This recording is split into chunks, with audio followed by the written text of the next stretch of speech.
Cambridge IELTS 3 by the University of Cambridge Local Examinations Syndicate. Published by Cambridge University Press. This recording is copyright.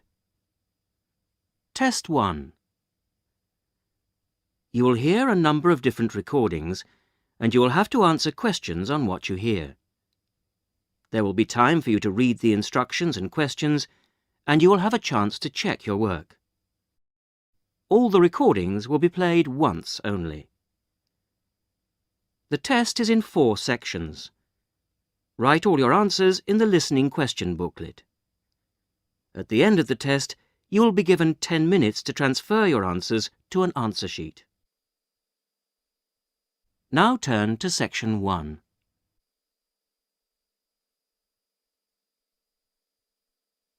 Section 1. Listen to this telephone conversation between Janice Biggins, who works for a house renting agency, and John Anderson. First, you have some time to look at questions 1 to 6.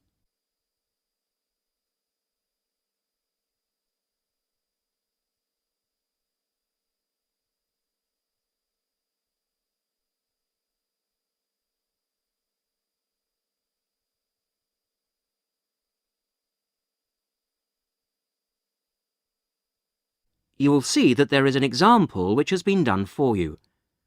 On this occasion only, the conversation relating to this will be played first. Hello, Flagstone. Oh, hello. Is that Flagstone Properties? Yes, that's right. Flagstone here. How can I help you? Hello. I'm ringing just to make inquiries about renting a house. The name of the agent is Flagstone, so Flagstone has been written in the notes. Now we shall begin. You should answer the questions as you listen because you will not hear the recording a second time. Listen carefully to the first part of the conversation and answer questions 1 to 6. Hello, Flagstone. Oh, hello. Is that Flagstone Properties? Yes, that's right. Flagstone here. How can I help you? Hello. I'm ringing just to make inquiries about renting a house. My name's John Anderson. Yes, Mr. Anderson. What sort of thing were you looking for? 2-bedroom house with garden. Well, yes, sir, that shouldn't be any problem. Just to let you know that our main areas, the main areas we deal with are the city centre itself. City centre, uh-huh. And the north suburbs. Oh, well, we were most interested in the northern areas, actually. Right, yes. What sort of price were you thinking of? Well, could you give me some idea? Certainly. It really ranges from £250 per month. Only £250? Yes, to about £500, depending on a number of different factors. Oh, what does it depend on? Well, obviously the quality of the area, and then whether there's a garden. Oh, well, as I said, we'd want a garden. And a garage pushes up the price. Right. Well, we wouldn't necessarily need one. I think about £350 a month would be our limit. OK. Well, would you like to have a look at a couple of properties, sir? Yes, that'd be great. Looking at our files, I think we've got 2 which might suit you. Oh, hang on. I'll just get a pen. Right. OK, well, there's one on West Park Road, which is £325 a month. Uh-huh. Are the bills included? Well, that one just includes the water bill. OK, right. And the second house is in Tithe Road. I'll just spell that for you, OK? Yep. Tithe Road. Yeah, got that. And how much is that one? That's £380. 380. Is that including water? No, I'm afraid not, but it does include the telephone rental. Oh, well, that's not too bad then. Before you hear the rest of the conversation, you have some time to look at questions 7 to 10.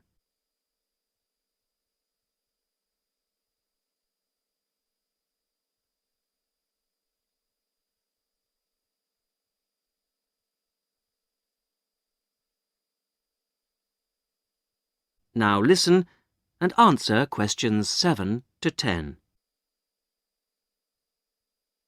So when would you be available to see them?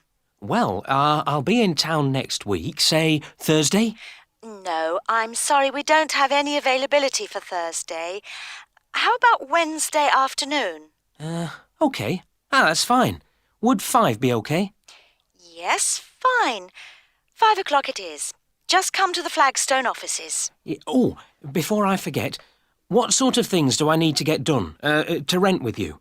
Well, the most important thing is a letter from your bank. No problem. And then a reference letter from your employer. Yes, that's OK. Great. And then we would need you to give 2 weeks' notice of moving in. Right, 2 weeks' notice. And what about a deposit? That's 1 month's rent, whatever the amount is. OK.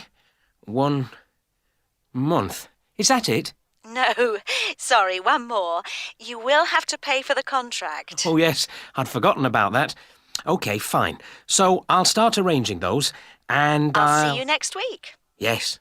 Thanks very much. Bye. Goodbye.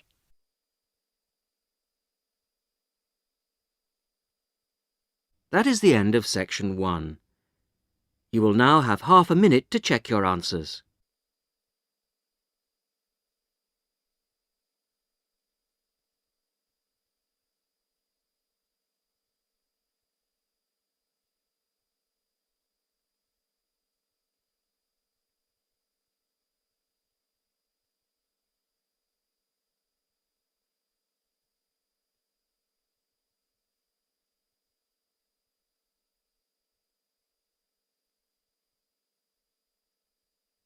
Now turn to section 2.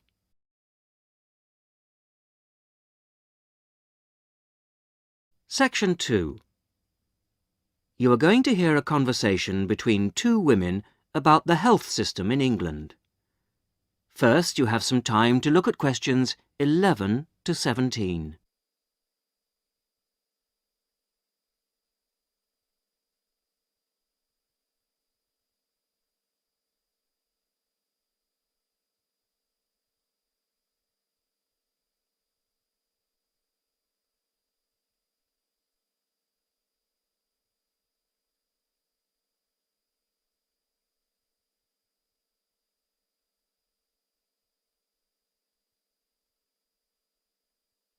Now listen to the first part of the conversation and answer questions 11 to 17. Hello, Mrs. Sutton. Come in. How are you settling in next door? Have all your things from Canada arrived yet? I thought I saw a removals van outside your house yesterday afternoon. Yes, they came yesterday. We spent all day yesterday arranging them. It's beginning to feel a bit more like home now. Oh, that's good. Look, come in and sit down. Are you all right? You look a bit worried. Well, I am a bit. I'm sorry to bother you so early, Mrs. Smith, but I wonder if you could help me.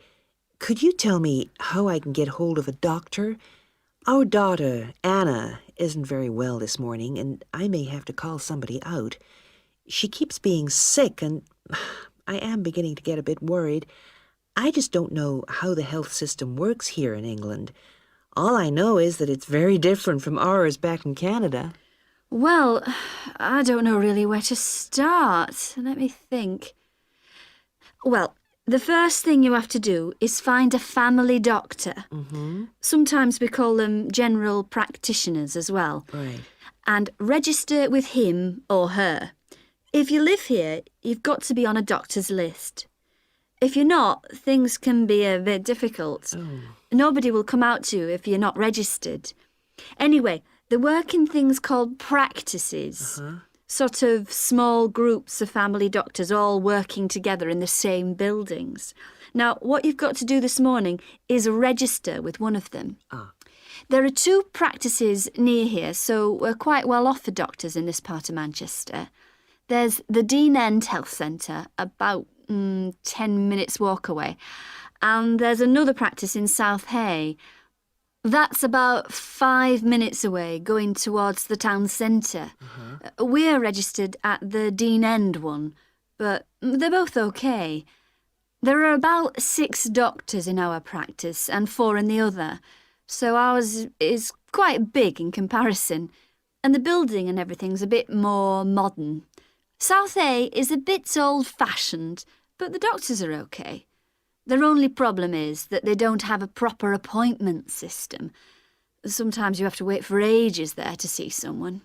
Anyway, you go to the receptionist in whichever health centre and ask her to register you with a doctor there. You have to fill in a form, but it doesn't take long.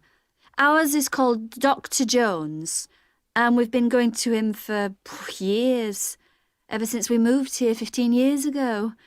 I wouldn't say he's brilliant, but I suppose he's all right, really. We're used to him now.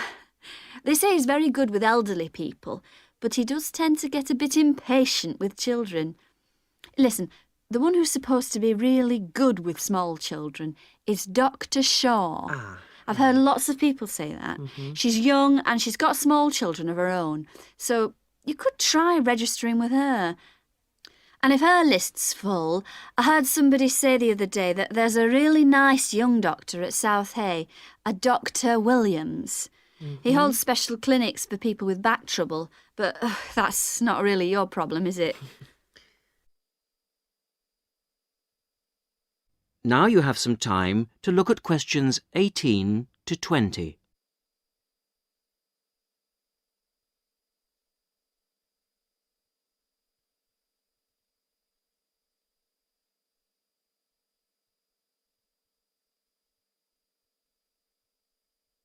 Now listen to the rest of the conversation and answer questions 18 to 20. If you want a doctor to visit you at home, you have to ask for a home visit. You're supposed to do that before 10:30 in the morning, but obviously if it's an emergency, you can phone at any time, night or day. It might not be your doctor that comes, though. It's quite often one of the other doctors in the practice. It doesn't really seem to make much difference. Right. Otherwise, you make an appointment to see your doctor at the health centre. You usually get seen the same day. Not always, of course, but usually, as I say. They hold surgeries between 9 and 11:30 every weekday, and from 4 to 6:30 Monday to Thursday. Saturdays are only for I emergencies. see. When the doctor sees you, he gives you a prescription. He writes what medication you need on it, and you take it to a chemist shop. There's one opposite the centre. If it's for a child under 16, you don't have to pay, so if it's for Anna, there's no problem. The same thing goes if you're unemployed or retired, or if you're pregnant. Just as well, because it's not cheap. You pay the same price for each item the doctor has prescribed. At the moment, it's something like £5 per item. So you pay for the medication, but the consultation with the doctor doesn't cost you anything. It's completely free as long as you're a resident here. You're going to be here for 3 years, aren't you? So, there shouldn't be any question of you paying anything to see the doctor. So that's one less problem to worry about. Look, Mrs. Sutton, if you want, I'll sit with your daughter for half an hour if you want to go down to the health centre to register. It's no trouble, really, don't worry. Are you sure you wouldn't mind? That would really help me a lot. I'll ask them if they can send someone round later to see Anna. I think I'll try the Dean End Centre. Good idea. Don't worry about Anna. Right. I'll be back as soon as I can.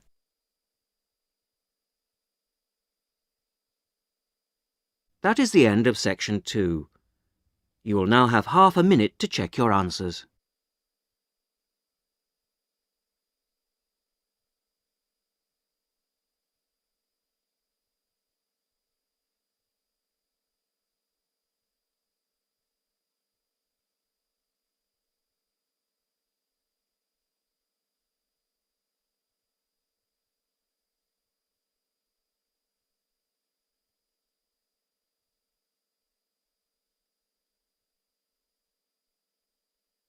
Now turn to section 3.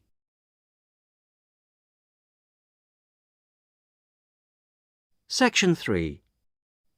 You are going to hear a university tutor interviewing a candidate for a place on a postgraduate diploma course in teaching geography.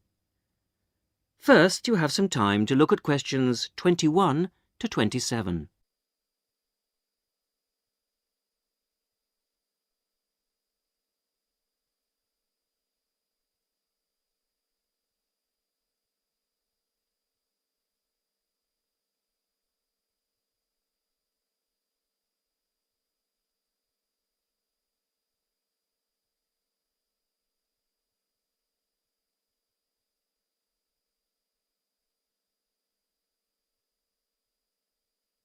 Now listen carefully to the first part of the interview and answer questions 21 to 27.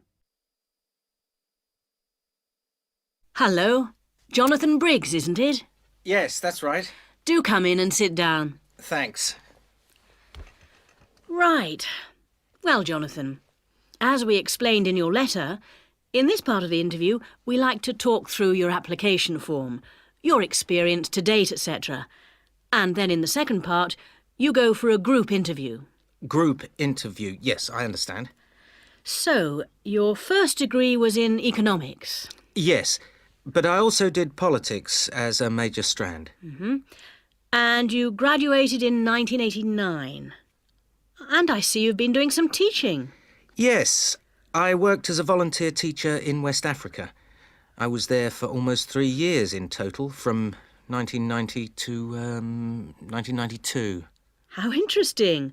What organisation was that with? It's not one of the major ones. It's called Teach South. Oh, right. Yes, I have heard of it. It operates in several African countries, doesn't it? And what kind of school was it? A rural cooperative. Oh, a rural cooperative. How interesting. And what did you teach? A variety of things in different years. I did, with forms 1 to 3, mainly geography, and some English with form 5. Then, in my final year, I took on some agricultural science with the top year. That's form 6. Right. Quite a variety, then. I also ran the school farm. How interesting. Before the interview continues, you have some time to look at questions 28 to 30.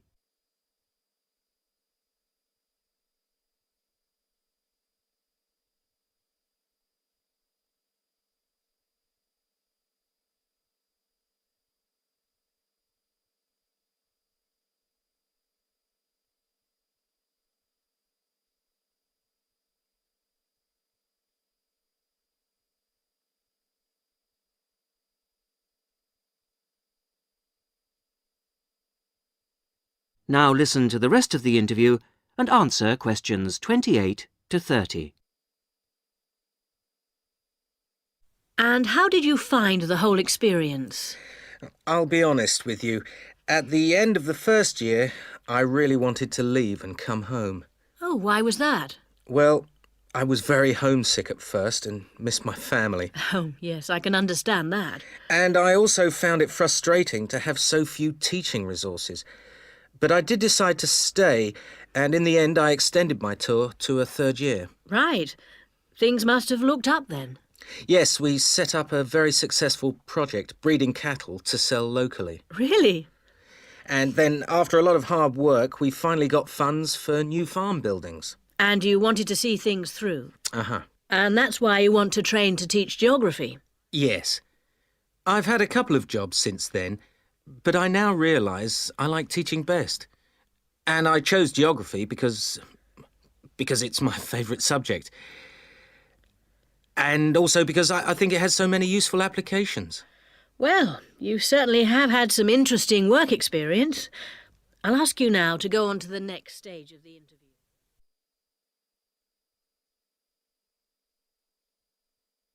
That is the end of section 3. You will now have half a minute to check your answers.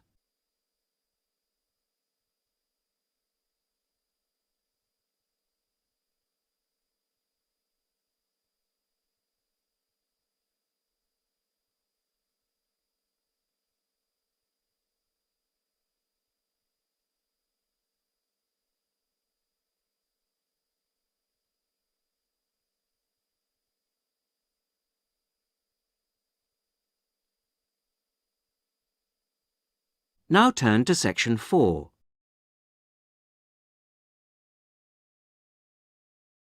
Section 4. You are going to hear a radio talk on back pain given by Dr. Paula Clayburgh of Liverpool's Wilton Clinic. First, you have some time to look at questions 31 to 40.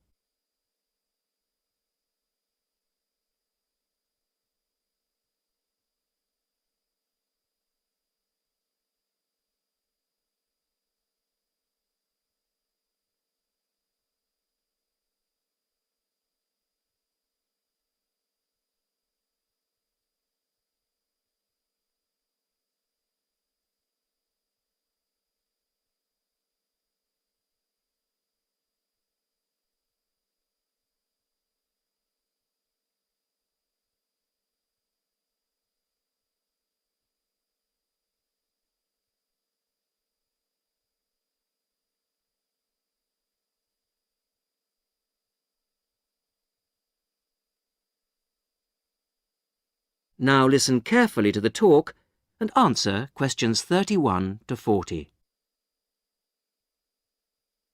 Today's Health Council is presented by Paula Clayburgh, who is the Chief Counsellor at Liverpool's famous pain clinic, the Wilton Clinic. Paula. Do you know what Prince Charles, Sevi Ballesteros and Elizabeth Taylor have in common? They all suffer from chronic back pain. In fact, bad backs are one of the most common health problems today, affecting people in all walks of life. The most recent available figures show that about 250,000 people are incapacitated with back pain every day. And many sufferers don't know the cause or the solution to their problem.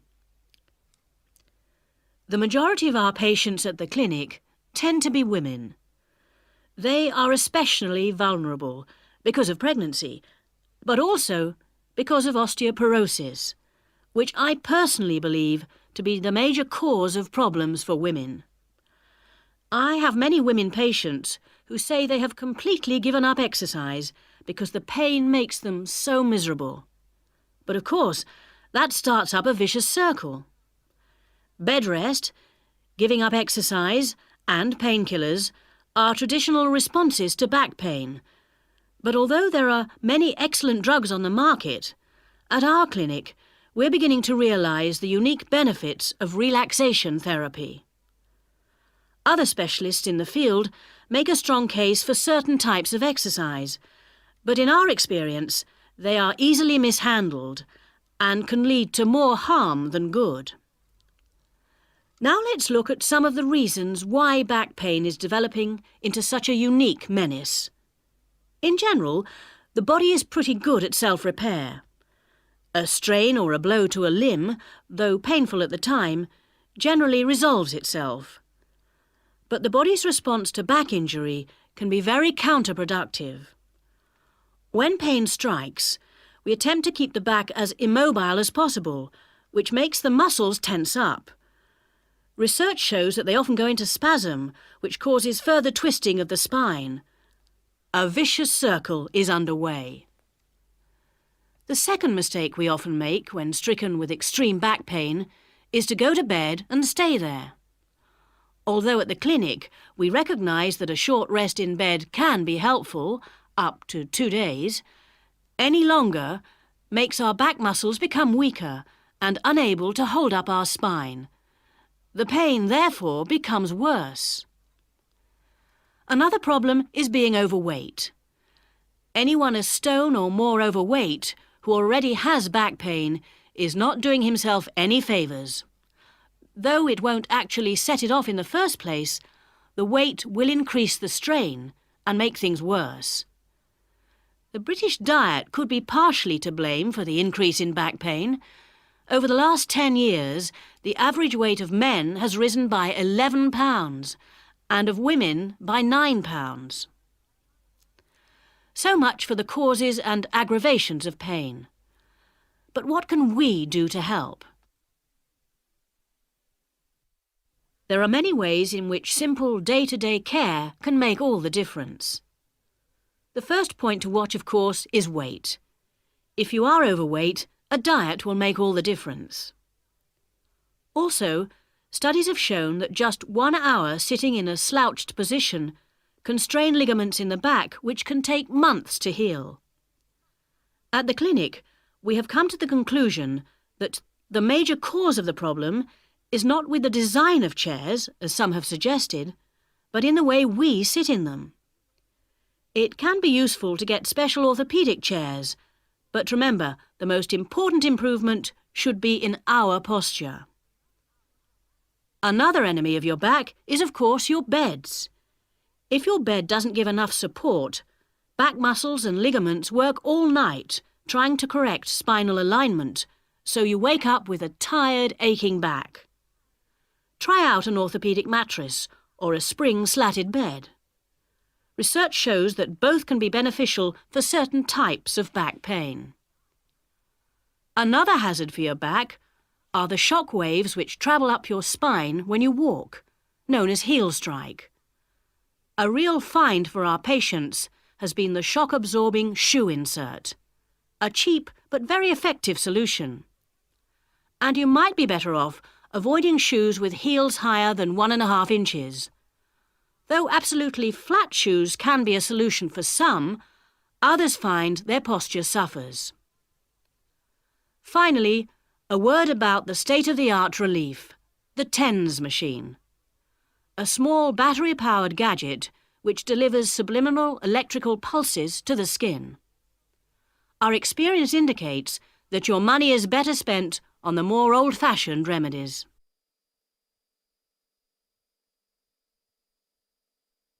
That is the end of section 4. You will now have half a minute to check your answers.